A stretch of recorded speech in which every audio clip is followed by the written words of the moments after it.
Yeah, welcome back to the Open Metaverse show. It's great to be here. Thank you for having me again. And welcome to Dubai as well. Yes, it's always wonderful to be here. The first question I wanted to address was regarding Animoca's vision and identity. I wanted to make it very clear, are we a VC? No, we're not a VC, not at least in the classic sense. We are obviously a major investor in the ecosystem. We've done over 450 investments in the space and it continues to grow. But the way that we build Animoca Brands is really to follow the ethos of Web3, which is, in our perspective, a way in which you can participate in a shared network. So how do you grow in a shared network? And you don't grow in a shared network in trying to build the biggest company. You grow in a shared network by helping facilitate the growth of the ecosystem in which we could be a significant player. But by doing so, by participating in multiple projects, as well as building our own, because we can leverage the network effects built on what we have and share with others.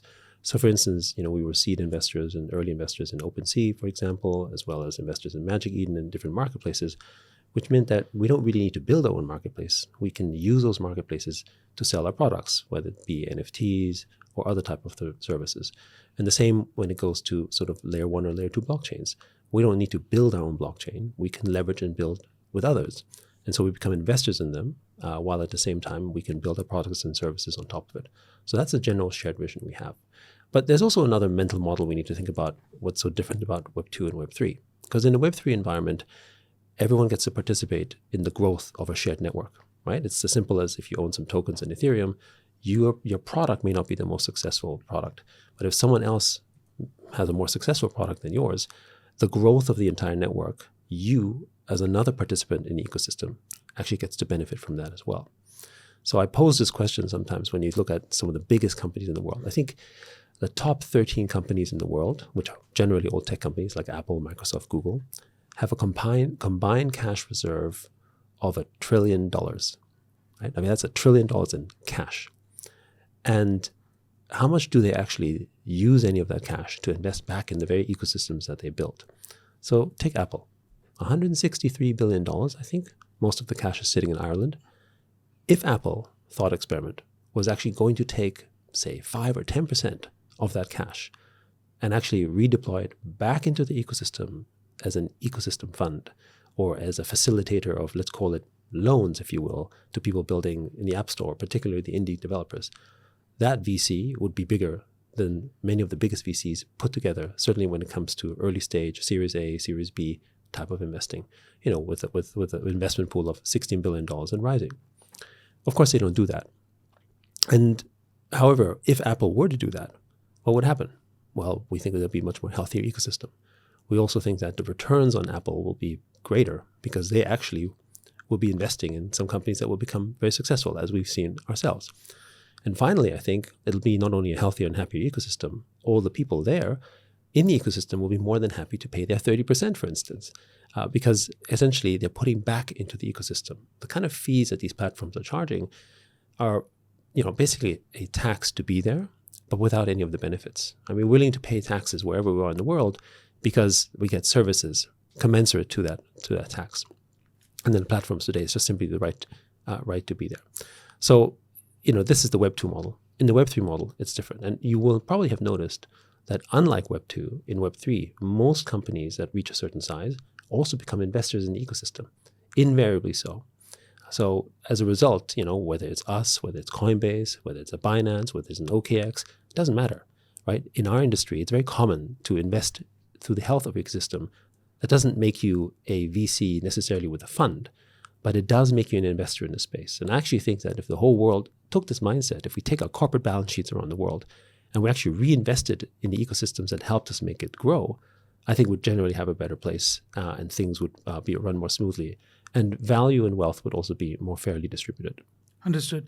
Just to summarize it for our audience, the reason why we're one of the largest Web3 gaming, not venture arm, but say we invest heavily in gaming and Web3 infrastructure is to tap into that network effect, correct. And shared network effect. And then that leads to other opportunities for our portco companies and our subsidiaries, the products we are building. Is that correct? That's correct, yes. So yet when I see you speak, I kind of see there is a humility, and it's very obvious that you have been through multiple business cycles and multiple tech cycles. So I wanted to pick your brain on how do you kind of currently see the Web3 cycle? What's your outlook for the medium run, and what are the differences and similarities from a pattern matching perspective that you see in current cycle versus some of the other cycles you might have gone through? Well, I mean, it's a pretty long question. This is the kind of question that could go really long. So I'll try to summarize it in as brief a way that I can. So first, when we look at the sort of the stages of web, Web 1, Web 2, Web 3, right? Classically, Web 1 is defined as a web of read, Web 2 read write, and Web 3 web read write and own. Those are the sort of classic parameters to look at it. But another way to look at it is perhaps that, Web 1 was a people's movement. Web 2 is a corporate movement. And Web 3 is essentially, as I see it, a rebelling of sort of the corporate, large institutional movement that Web 2 basically created into, again, a people's movement, which is Web 3. And the people's movement in Web 3 is personified by decentralization. Because at the end of the day, decentralization is, by definition, a ground-up people's type movement. So what was the internet? The early internet was open source, early internet access. All the people who built in that were basically building businesses from the ground up. And they actually created a culture and an ethos that up until the late 90s and early 2000s was generally people-driven. Everyone had an opportunity, everyone could grow sort of new businesses. Everyone had an equal chance almost, or at least it felt like you could have an equal chance. And then, of course, in Web 2, what happened was data ended up basically sort of being consolidated. And the data that was being consolidated, the problem was that there wasn't a good way in which you could sort the data and analyze it. And so with the breakthrough with AI, and particularly with deep learning, we were able to essentially create so much value from AI that, from data, that data essentially became the new oil. And today is the most valuable resource. But who owns the data? Those are the corporates. But of course, we didn't really think about it that way. The corporates understood it. And so these tech companies, and as I mentioned, the $1 trillion of cash, the top 10 companies in the world are actually all tech companies, but they're not software businesses. They're data-rich companies. I mean, just think about it. Every time you post a photo on Instagram, you think you're getting a free service. In reality, what's happening is you're giving data to Instagram, and they actually create value from this. Then they process it with AI. Then they spit it back to you in the form of advertising or services, and you buy something from them. That is what we generally describe as a kind of digital colonialism. It's actually not that different. When, the British Empire was ruling over India, they essentially took the cotton from India, sent it back to the UK, turned it into shirts, and sold it back to people in India. And of course, at higher margins, it's essentially a way in which they extracted the community. So we're exactly going through these cycles, right? And so when you sometimes look at the lens of history and you look at the cycles, what cycle do we find ourselves in? And are we in a corporate cycle, or like an institutional cycle, like an industrial revolution, or are we in kind of a people cycle? And I think in Web3, we are in a people type of cycle. And so decentralization as a people's movement is, how do you build in that? How do you grow in that? And also, how can you make it stick? And maybe history goes in cycles, but certainly the one we see ourselves are like that. And my own sort of childhood and the way that I grew up kind of went through these cycles as well. I grew up in Austria, a socially democratic country.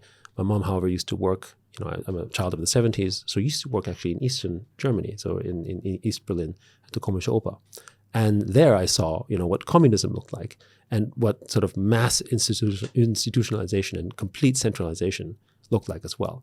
And again, we went through the cycles. And if you look at the story of the 80s and the evolution of the 90s from a geopolitical standpoint, again, we go through these movements. So one way to think of it, and how we would like to think of it, is that some of us, I think most of us, find ourselves trying to read the movements. And we say, okay, we're in these movements, and we try to basically sort of navigate and see how we can best either survive or thrive or whatever that is. I would say most people live this way. But then I think there's a few of us who are fortunate enough to be in a position where we can perhaps shape it. Not control it, but perhaps shape it. And I think this is where I find that we're in this sort of pretty amazing moment where Animoca is in a position where we can help shape it in a certain direction. And also from an ethos and from a mindset perspective, I think we're much better blended towards thinking about sort of decentralization and giving more power to people, how we think about DAOs and how we think about generally the whole blockchain space. Also because we were victims of centralization. The early history of Animoca actually was one where we got deplatformed by Apple, where they took away all of our apps because some central power that we never know who that person is decided they didn't like our apps, and they just basically removed us. without actually giving us any official reasons. We can only guess. So yeah, I mean, I think this is perhaps one way to look at the cycles. I mean, yes, you can look at previous podcasts or other conversations from people. There's many good explanations, but I think I'll leave it with that in terms of one way to think about how we are, where we are at this stage. So given the permissionless innovation Web3 allows, I was reading your previous writing, and I think it goes back into this kind of ideology where right now we have platforms, but now because of this innovation, content can be a platform. So I think I want to revisit that. Yes. Because there has been so much innovation in Web3, but kind of people forget the gist. People kind of forget the roots of why it's important. So can you just double tap on your thesis on content as a platform? So, it starts sort of with this famous quote that Bill Gates originally said when at the birth of the internet, he recognized something. He said, content is king. And he said it because he understood that everyone could write to the web. This is Web 1. He also intrinsically understood that it was a people's movement, that everyone could be a publisher. You no longer had to be a newspaper or a magazine. For those who might remember in those days, the only way in which you could actually get this kind of media was through a newsstand or by printing a magazine, by having, you had to work with an institution to do that. So the internet changed all that. But then as time went on, it was difficult to get discovery because there was so much content. And there was no good way for assisting in the discovery of that. And so it was a counter quote to that. I think it was Justin Paramount who basically said, yes, content is king, but distribution is queen. And she wears the pants, right? And the point being that, sure, you could have great content, but if you can't discover it, then effectively you don't actually have any way of being discovered. And we see this in many cases. A great game, a great movie, a great TV series, but if it doesn't have distribution, it can't be discovered. And that really is another way to look at Web 2. Because those companies, be it Apple, be it Facebook, be it Microsoft, be it Netflix, be it Amazon, what do they really do? What is the most value add they offer? It's not the product because they didn't build it, what they're selling. It's distribution. It's discovery. And discovery became actually the more powerful platform. And, to sort of go back to the quote, they do wear their pants, right? I mean, if you can't put your app on the App Store, the chances of your success are significantly lower as an app. If you want to sell a book and you can't go on Amazon, the chances of your discovery is much lower than if you were able to do that. So that's kind of, where that sits. But the root of it still is content. And so in Web3, we now have the ability to actually go back to this idea that content can truly be king. Because actually we can now build distribution around the content. So instead of having to, when you think of NFTs, instead of needing Game of Thrones to have HBO as a distribution platform, you could simply issue NFTs around people who are fans of, the next episode of Game of Thrones. And immediately, whoever is producing Game of Thrones now has access to every customer without an intermediary platform that can become your distribution vector. And we see this with NFTs today. It's perhaps the most powerful way in which you can directly sort of have an interface with your end user.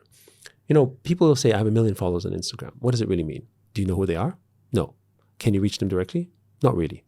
If you have 1 million followers, then why, when you post a photo, you might only get 1,000 likes, maybe 10,000 likes.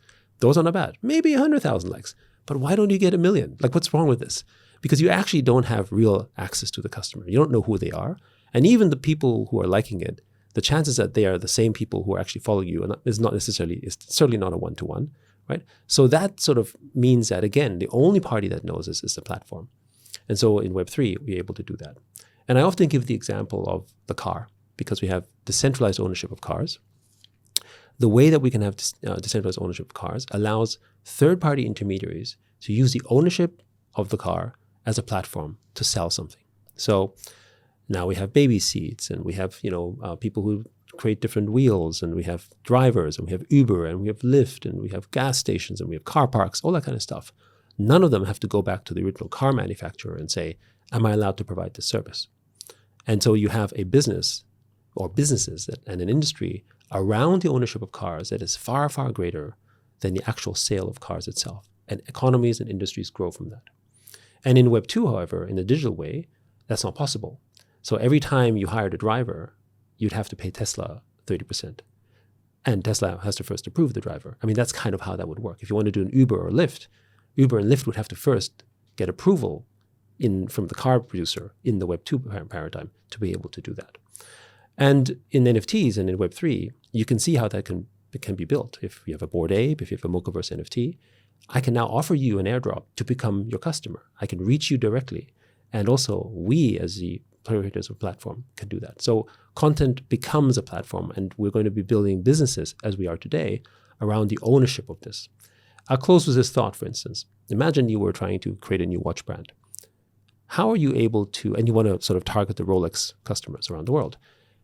In the current paradigm, the only way in which you can reach a Rolex customer, outside of knowing Rolex's database, is paying money to Facebook or Google or Amazon. Good luck with that.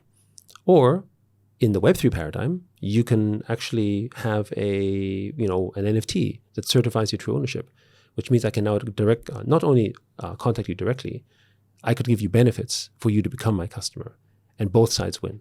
The owner of the watch or the owner of the NFT benefits, and the person who is trying to reach you obviously gets a customer. And instead of paying an intermediary advertising money to get there, he's able to do that directly by going to the end user. So I think one thing you're also kind of hinting at over here is, as content becomes a platform, and because of Web3 rails, individual can also become a platform. Correct. And I want to explore that. Like, how can individual, through different instruments we have right now, DIDs, soulbound tokens, how can we explore that phenomena?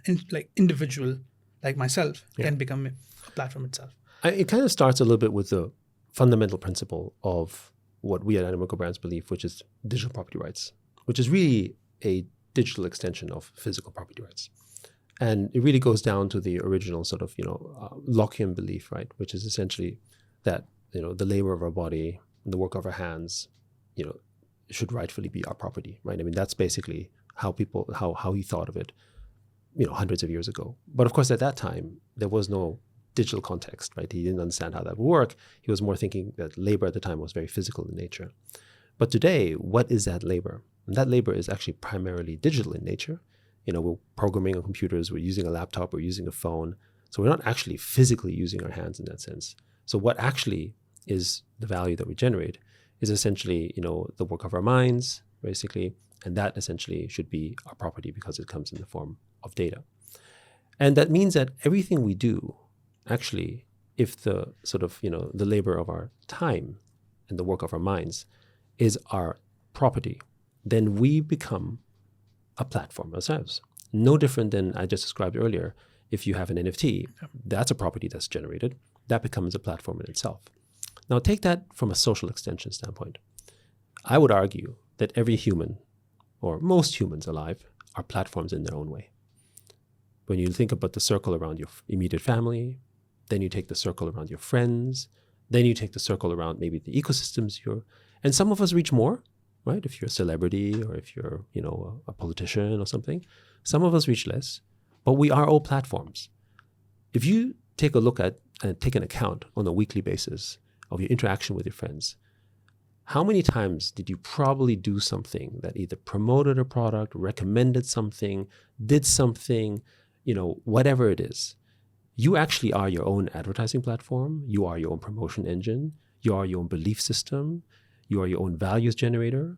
And you attract people to your network based on those beliefs, right? You share values. You find a partner because you share something. You create friends because you're together with someone. You have an interest in sport. And so instead of thinking only in the context of content as a platform, you can actually, and maybe platforms as platforms, actually we as individuals are the ultimate platform. Now the difference is that in Web 2, they've basically farmed that attention. And so they basically disintermediated our own platforms. Humans as platforms, being social animals as they are, actually have been disintermediated and alienated effectively from our true social environment. And this intermediary, which is the Web2 company, being Facebook, Meta, / Amazon, Google, you name it, is now charging a tax for our own platform. Think about it. When you start a social media following, do you start with a million random people joining you?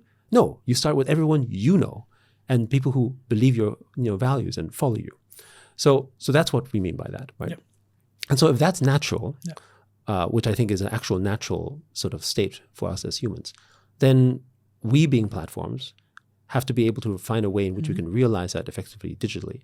And for the longest of times, we couldn't, because you needed someone to host your database. You needed someone to host a service. We couldn't run this.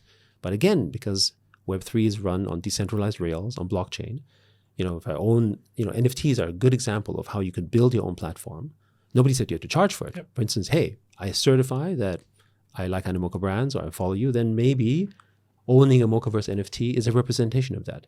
And think about it.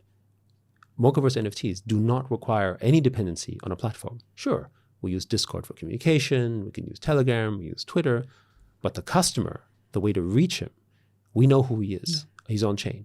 That customer also knows how to reach us. We have a direct one-to-one relationship at scale in Web3, which you simply can't do in any other way at the moment in a digital way. And so that's why when we think about Mocaverse, it starts with building the center of that human trust, which is your identity. If you don't have an identity or some way of representing that, then it's very difficult to do that. Like, for instance, you could be anonymous, but building a reputation around an anonymous framework is possible, but different than when you did it from one in which you had certification. That's where Mocaverse ID comes in. Correct. That's where Mocaverse ID comes from. Now, you could build identity around your PFP. So some people follow people based on their Bored Apes or based on even the Mocaverse ID. So you don't have to reveal your identity necessarily. But what you do want is reputation. So societally, what's happened when we went from hunter-gatherers into sort of larger groups was that we lost an ability to actually verify who you were. Sort of any society, country, nation, whatever you want to call it, community, can only work when there's trust. High levels of trust are also high levels of economic activity, because again, you can't have economic activity and capitalism thrive when you don't trust each other. Right? I can't give money to someone if I think he's just going to steal it, for instance. Or if we're looking at a service, like, we take for granted the sense that we have this trust because we know the other side is not going to do something sort of malicious around that. And that is necessary. So how do you do that? Well, in a country, you have centralized organizations that give you a passport, they give you ID, they've got a police enforcement, all these ways in which they can essentially create an environment of trust, for instance. But in a digital world, again, the enforcers of this digital trust, at least in the Web2 narrative, are platforms in which we don't know who's behind it. So, for instance, on Instagram, there's probably several dozen Yat Sius that are not me out there pretending to be me. And I have no way of stopping them because I have no way of certifying on-chain. Yeah, on-chain, because it's not on-chain. And when people interact with me, how do they know that this is the real Yat Siu or this is the one Yat Siu I want to talk to? And again, this is where an ID could be helpful. But you can also do this in a semi-anonymous way. Not anonymous in the sense that that you're sort of a complete sort of anon, but rather that the verification that you are a person who played this game, or that you are maybe 30 or 40 or 50 years of age, or that you live in Dubai or you live in Hong Kong, or that generally we also want to know that you're a good actor, right? That you're not someone who is malicious, right? And this is something you can verify, particularly with zero knowledge, in a way in which I don't have to reveal everything about you, but I am able to at least give you trust that you can basically conduct business or do whatever transactions I want to do with that individual. Yeah, just to summarize for the audience, individuals have a network effects of their own. Web2 is not compensating them for the network effects. Mocaverse ID is allowing individuals to become platform because it acts as that layer where you can build up your reputation. And Mocaverse PFP itself is content as a platform which will have its own network effects. Correct. So is that the correct framing of what Mocaverse is trying to do and what individual as platform can achieve? Yes. And I think it's also the commingling of the content as a platform and the individual as a platform, because that's actually the natural state of things. The content as a platform is essentially sharing identity for common purpose. And content as a platform we see in also other areas represented as NFTs, but sports, shared love of football or shared love of basketball. I mean, that is content as a platform. Yep. I don't necessarily know you, I don't know who your name is, but we all love this football club or we all love this sport. And that's one form. Yep. But as we know, there are limits to the sort of, power that kind of network can have. It's powerful, but it's not nearly as powerful when you think about the kind of network effects that we can have at an individual level. And I don't mean that in sort of a, volcanic type of sort of powerful eruption of stuff, but rather in what it means to the individual. So while we are able to have common purpose amongst millions of people, we can only really find sort of, let's call it, truly who we are or what we want within the smallest circles of people that we work with, because we interact with them, we engage with them. And that's the kind of power that I mean as individuals as a platform. And how we find ourselves and our purpose comes from our interaction in our sort of communities as individuals. And we are networks. But right now, how do I draw people that I want into my networks? And actually, the original promise of the internet was that, right? The world became super flat when we became online.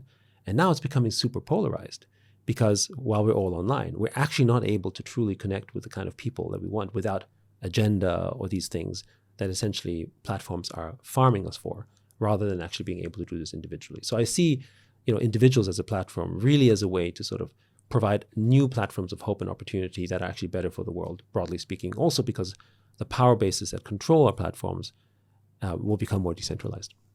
So the vision with Mocaverse is kind of combining those two together in a very coherent way that Correct. allows those individuals to have take advantage of the network effects and also accrue network effects because of their attachment to the community. And to receive fair value for the network effects that they generate. Got it. So yeah, I want to shift gears a little bit and get into the application side a bit more. So what's your mental model for Web3 gaming? Right now, there are two kinds of crowd. Like one is focused on gaming, another is focused on the crypto elements. Do you think is gameplay more important than the assets supporting it? Like what's your mental model here? I mean, obviously you need both. But generally speaking, when you look at Web3 gaming, the main reason why people like Web3 gaming, and I think Blockchain Gamer did a report in which they did a survey, 3 years in a row, the number one reason was digital ownership. And so when we think about blockchain gaming or Web3 gaming, the center of that experience comes from the fact that I can own these assets, I have the freedom to do whatever I want with it. And, as a result, I can sell it, I can rent it, I can use it in other games. People can come to me because of that ownership. And goes back to actually content as a platform and eventually individual as a platform as well. The people focusing on gameplay want to make the game popular and exciting, and that's absolutely necessary. But the game won't live on only because of your gameplay. The game will live on because of its community. And how do you tie this community? This is where the assets come into play. So, if I was able to, Ultima Online closed down, for instance, and so did the original Ragnarok. But imagine if I was able to reach those customers and give them another experience, or I was able to move the assets that I used to have in, Ragnarok, Ultima Online, or Lineage to another game, written by someone else, unrelated to your original sort of purpose. Not only are you able to bring the communities along, you'll also be able to build network effects on top of them and more value for everyone involved. And when you think about it, these are experiences that aren't just utility. When someone owns, a virtual item or a skin inside any of their games, the attachment isn't one of, is it worth $1,000? It's mostly one of sentimental, emotional value. They talk about it in the forums, right? They go in the forums, talk about communities outside. Exactly. Absolutely. And I think of it very similar in the sense that how we build stories around physical items. I mean, humankind, as it were, are storytellers of nth degree, right? We tell stories to each other, good stories, bad stories, and the communities are formed around that. And so it does, to me, it's not different that how physical items and physical ownership have stories and legends. So do digital items. I mean, we created a story that a wedding ring represents love between two partners, and they are, the result of that is something priceless.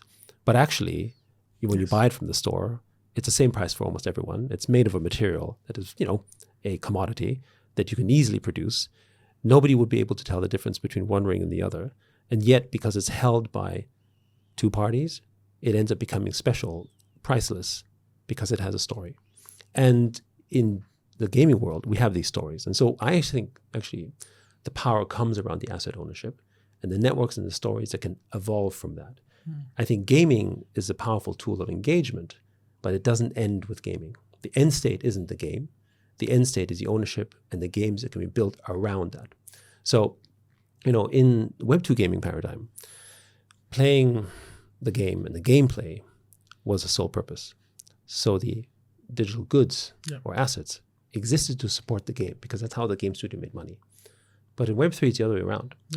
the ownership of the asset is actually most important. And the games actually support the engagement and the value of these assets, because the way that these assets increase and accelerate actually comes from other people making games on top of it, whether it's user-generated content, whether it's platforms and games and so forth. And, while many traditional gamers might say, well, but this isn't like Call of Duty, or this isn't like Apex Legends, why would I play this game? Actually, the two biggest games in the world is not PUBG, it's not Apex Legends, it's not even Fortnite. It's Roblox and Minecraft. And what do these two games share? User-generated content, right? And that's frankly, why the vision of things like Sandbox and why we're so attracted to that came into being, because that's the same vision, except now you can actually have true digital ownership around that. So it starts with ownership and the network effects around it. And, I'll close with this other thought, which is, imagine if Fortnite had all their skins turned into NFTs, which of course is very unlikely to happen. How many other game studios in the world would actually start making games utilizing those skins?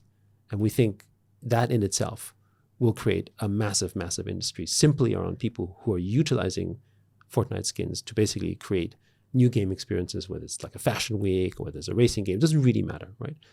All of those effects would actually start to really sort of mushroom and bloom.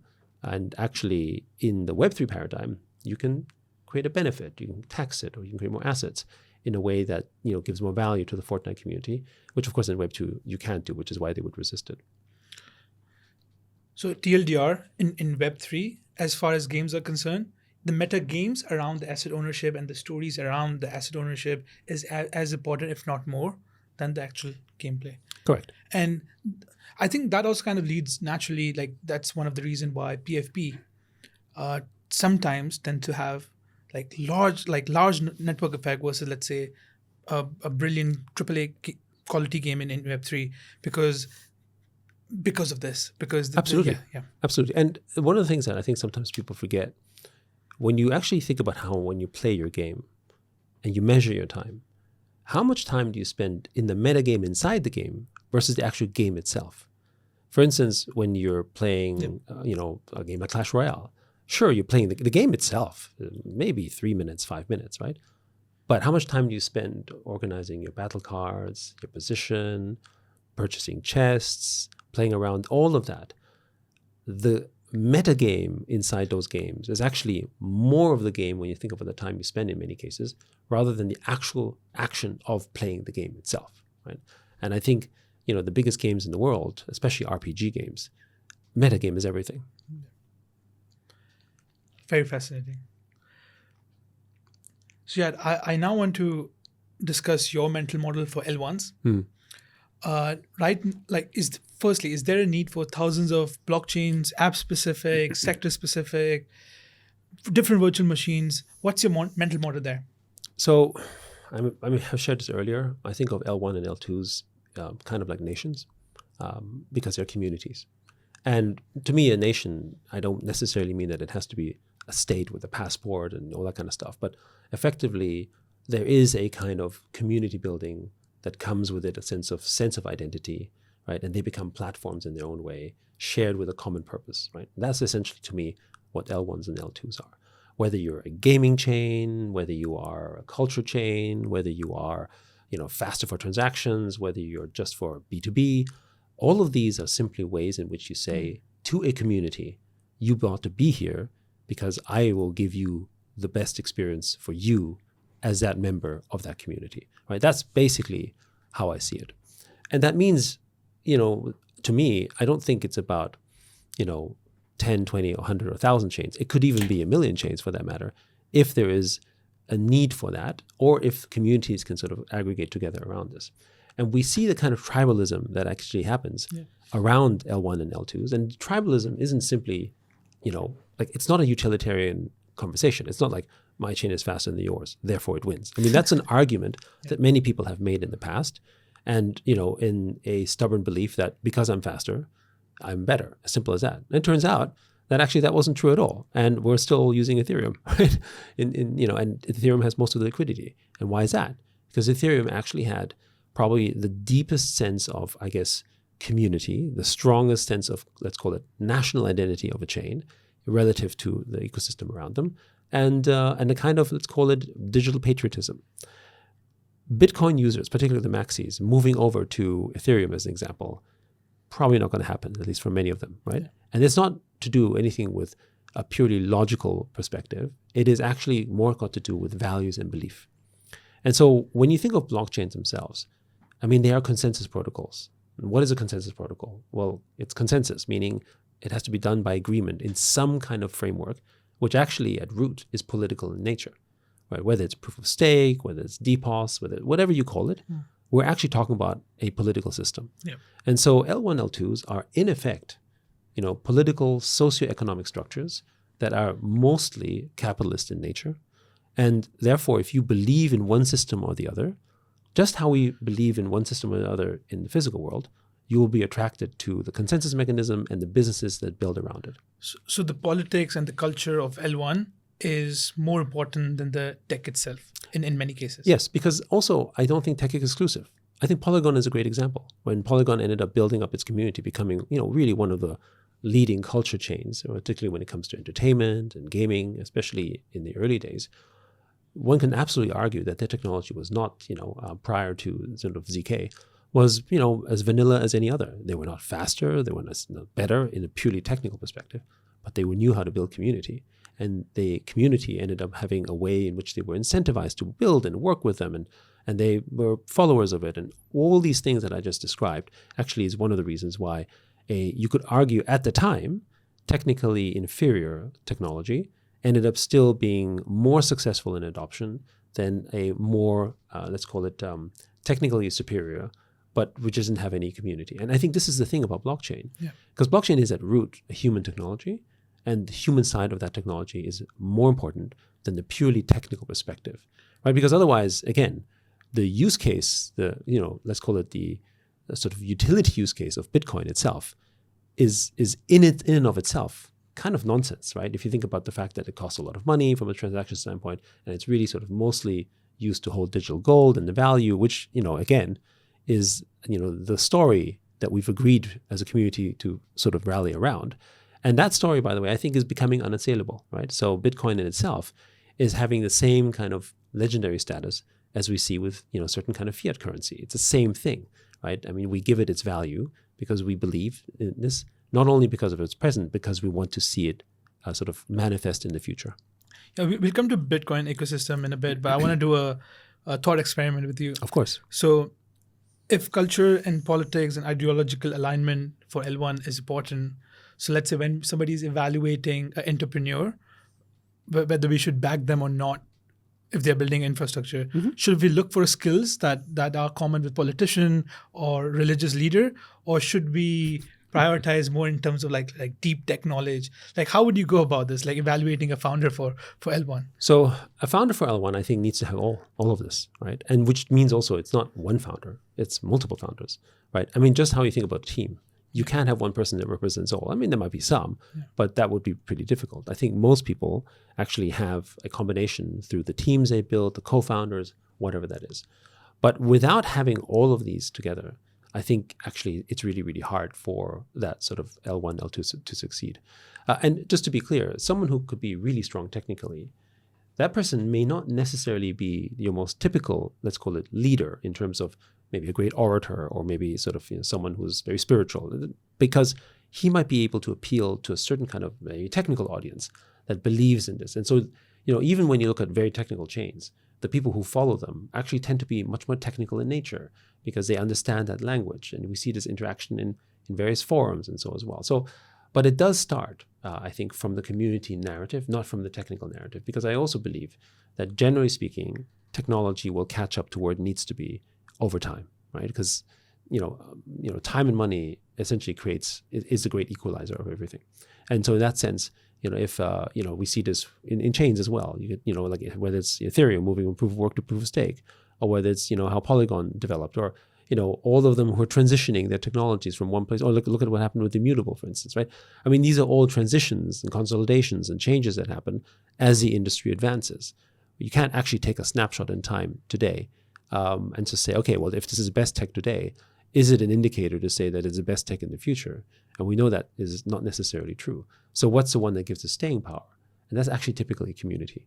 And And since you're managing community, do you think one of the founders or one of the team or members of the team have to be good politician, like negotiate things, set expectation for the community to be a good L1 chain? Because that's one observation, right? Like it is. Yeah. It is in part, but also it has to do with the kind of leadership that they attract. So, there might be some that want a more authoritarian style, sort of no nonsense type of approach. I mean, when you think of it from a national from a national perspective, there are some people who say they prefer more authoritarian governments. I mean, this may sound anathema to some people, but they prefer it because they want decisions to be made. They want to say, hey, I can go from point A to point B, and I don't have to and there's general agreement that, I voted you in, or, you're appointed or you're anointed. It doesn't really matter. There's a general belief that, we follow you and we'll help you execute there. And then there's another one that says, no, you serve me. I'm the individual. I'm the person, and you're here because I voted you in, and therefore your purpose is to serve me, which is a little bit more like sort of the, I guess, sort of American constitutional sort of thinking that, in the Western perspective, right? So again, one is not necessarily better than the other. It just works for different people. And that's how people align themselves. And in the same way that they want to immigrate to different nations, they actually will end up choosing also different chains for, I think, the same type of reasons. Fascinating. So yeah, before we jump to the rapid fire round, my last question is, since you mentioned Bitcoin, how are you thinking about the Bitcoin ecosystem with the whole emergence of ordinals, Bitcoin NFTs, and also Bitcoin becoming modular, the different L2s, the ZK, and all of that stuff happening. So what's your take on the ecosystem? How are you thinking about it?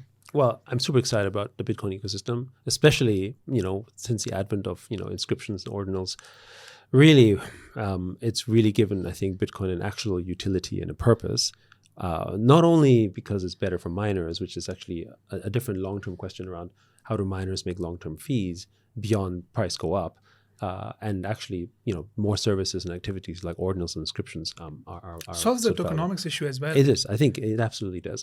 And, one of the other fascinating things is what happened with Bitcoin and the whole sort of ordinals movement, as well as rejection by some of the more, let's call it Bitcoin maxis, is the same that we saw in the early days of Ethereum. When CryptoKitties came out in 2017, a lot of the Ethereum sort of, let's call it Ethereum equivalent maxis were protesting it, and they said this wasn't the reason for the network, it's congesting it, it's corrupting it, it's a bug, all these arguments. We've seen that basically 5 years ago. It's exactly the same narrative. But at the end of the day, again, I go back to this original root question, which is, what does all this technology serve? It doesn't serve a machine. It serves a human need. And what does a human need? The human needs identity, it needs culture, it needs these things that matter more to us, right? If you look at the classic things of what we seek for, actually, utility is a path to get us to the things that are important to us, which is culture and identity. And culture and identity is something that is the deepest economic sink in any economy. And, being I guess, a Web3 podcast, I think of sort of culture as the deepest TVL of any economy. If we didn't have NFTs in Ethereum, then we wouldn't have the businesses grow and bloom and the emergence of all these L2s that need to scale the solutions because of it, because of a need for culture. And this will happen with Bitcoin. And actually, it makes me quite bullish on the whole Bitcoin ecosystem. So the mental model here is, apart from looking at some of the metrics like TVL, we should also be looking at total culture locked. Correct. Exactly. I mean, inside the ecosystem. Yeah. I mean, I would challenge every person who's maybe critical of this thought, even if he's a maxi of one form or the other, to take a look at what he or she spends. Just take an account of what you spend in the year and say, well, what have you actually spent on culture? And before you start thinking that culture is art and music, actually, every fashion item you buy is culture because it forms part of your identity. Maybe even the place you choose to live in is culture because it forms a part of your identity. Even the car that you purchased. I mean, if you just want the utility car, get yourself the cheapest car because, going from, there's no difference between driving a Lamborghini or driving, a Ford or a Toyota. They both get you from point A to point B reasonably comfortably, right? And in a place like Dubai where traffic's pretty bad, it gets you there in the same speed, right? So it's not about that, right? So when you add all of that, all of that up, not only do you spend that much money on it, you also don't sell it because it's part of your identity, right? You don't think of buying a car to sell it tomorrow. That's not how it works. And I think this is really sort of, the translations that we see in the physical world into the digital world are very much the same. Very, very fascinated. Yeah, this is amazing. So the next round of the podcast, we'll keep it short and crisp. Sure. Is the rapid fire round. So yeah, currently, what is your current Web3 content diet? My Web3 content diet. It's a lot on Twitter, sometimes hang around in Discord in conversations, podcasts like these, conferences like right now I'm here at Satoshi Roundtable, having good chats and conversations, and of course a lot of thinking that has to take place in between. Some of the Web3 or Web2 games you enjoy playing? So, I mean, we did a round on Pixels, obviously. I think one of the games that I do enjoy playing, Phantom Galaxy, is because it demonstrates actually what's possible in sort of the narrative, the quality that we can do between sort of Web3 games.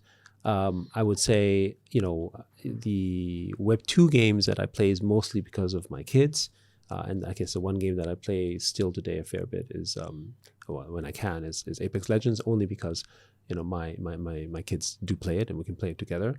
But otherwise, I spend most of my time playing sort of, Web3 games, also learning it and interacting with it, like Sandbox, for instance, as well. Gamey, because it's on Telegram, it's really easy to use, right? So whole range. And I love to test and play with products.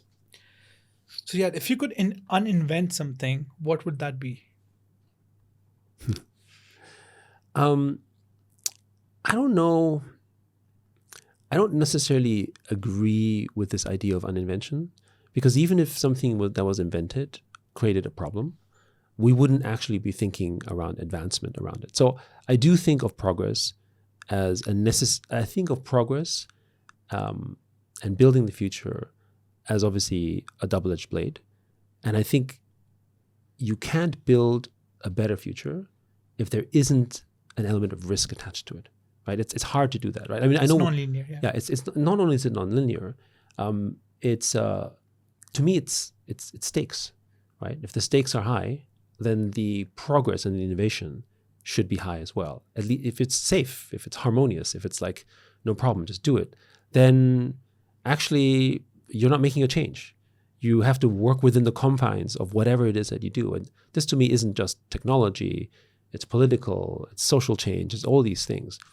So, and we may, for instance, I think, nuclear power is an interesting example, but the advent of nuclear power wouldn't have really been possible if people weren't actually thinking about the nature of the bomb. And I'm not here to debate, good or bad or right. It's just an example of an innovative technology that has disastrous and very, very massive effects on society. But that in itself may have spurred on other forms of technology innovation outside of nuclear that inspired people to build something that will have changed the world. So, we can probably find countless examples of that.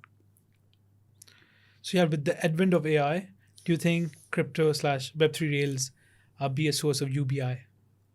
So I have views on UBI, generally speaking, and I don't believe it's a system that will really work. And not because the notion isn't noble, but because this idea that we have I think as humans, the notion of just income isn't enough for us, right? I mean, we seek status, we seek identity, and we seek a form of validation. And right now, in some ways, money has become a way of validating yourself, right? Money is almost like a leveling system. You have a lot of money, then you are a certain person. You have little money, then you are a different type of person. And that actually has created, unfortunately, this sort of discord between people thinking of themselves as a kind of almost living in a kind of new feudal society between the people who have money and the people who don't have, right? Now, AI could be the great equalizer, but the question around AI is who benefits in AI today? And the problem is that still only the platforms benefit from it. I mean, who gets to invest in OpenAI? Who gets to invest in all these AI companies? Not the person on the street, but essentially VCs and people who already have wealth. So the only way in which we can actually have a way in which you have more access to these new economic opportunities is actually Web3, right?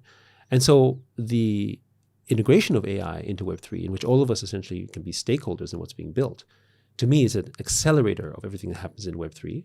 But the only way in which we can create value across that isn't necessarily equal. This is the point of why I have an objection to UBI, but in which we can have a stake in it, in which we can have equity, is a way in which you can participate and have a sort of growth.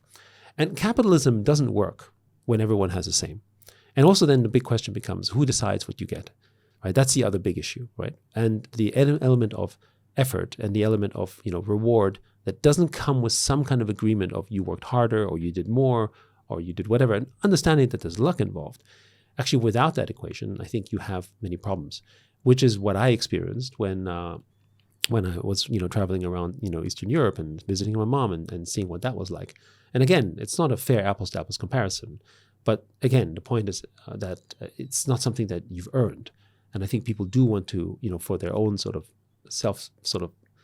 for their own sort of nature, for their own sort of sense of well-being and dignity, they want to be able to say, I did this work, I did this labor, whatever it is, whether it's from your mind or from your hands, and it is my property, and I have the rights to it. That in itself is a more dignified status than simply getting a handout, every month. And so this is why I think Web3, by the way, I think can actually, and this is obviously getting much longer than just a soundbite, but is where Web3 changes it because we all become stakeholders in a network.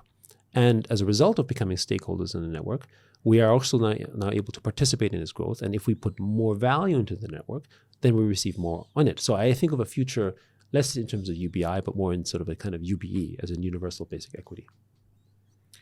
So yeah, on a personal level, how do you deal with stress? I don't know that I deal with stress. I think stress is just part of life. And I don't have a de-stress button in the sense, I feel stressed while you do something. I exercise, I love to run, I hike, I try to keep reasonably fit. But to me, these are tools for me to be able to perform, shall we say, to be able to get up early and to do work and to be in podcasts and to be on talks and to sort of lead a business. So I think of this, no different than any other high-performing industry. If you're an athlete, you have to do things to be an athlete. You have to, in this case, keep shape or maybe take care of your diet or do all these things.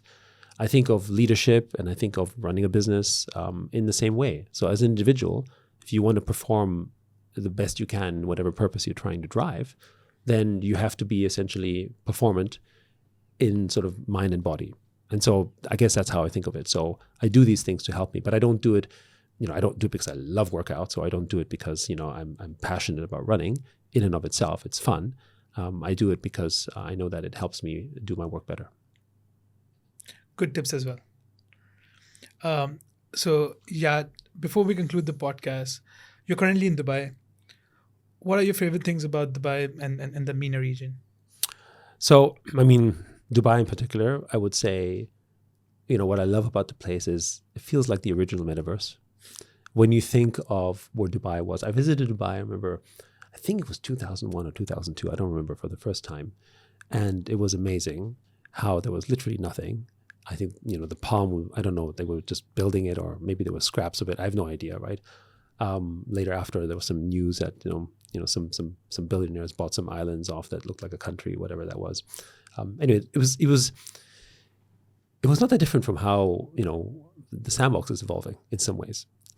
And I remember back then, people were like, Dubai, it's not going to work. People are putting all this money in here and, like who builds a place from scratch with nothing? And look at it today, right? To me, it's an incredible triumph of human achievement. Also, a demonstration of what happens when you mix human achievement, entrepreneurialism, vision, and capitalism together in one pool, and you can really create magic. And I think Dubai has definitely demonstrated that. And I think it's also become a role model for the MENA region. So when you look at the developments that are happening, we do a lot of work in Saudi, we work with NEOM. The fact that Dubai did what it did creates inspiration for every other place in MENA to say, well, if they can do it, so can we. And that's, by the way, healthy, right? I think that's a good way to sort of get inspired. So I think in this sense, I think the role of Dubai is more than just for Dubai. Clearly, of course, it benefits, the Emirates and so on, but it's actually a beacon of opportunity and hope for the rest of the region. And I think of that as perhaps even more important than just what they achieved for Dubai itself. Thank you, Yat. It was a pleasure having you. I certainly learned a lot. And hopefully we'll do this again after 6 months. Thank you. It's my pleasure.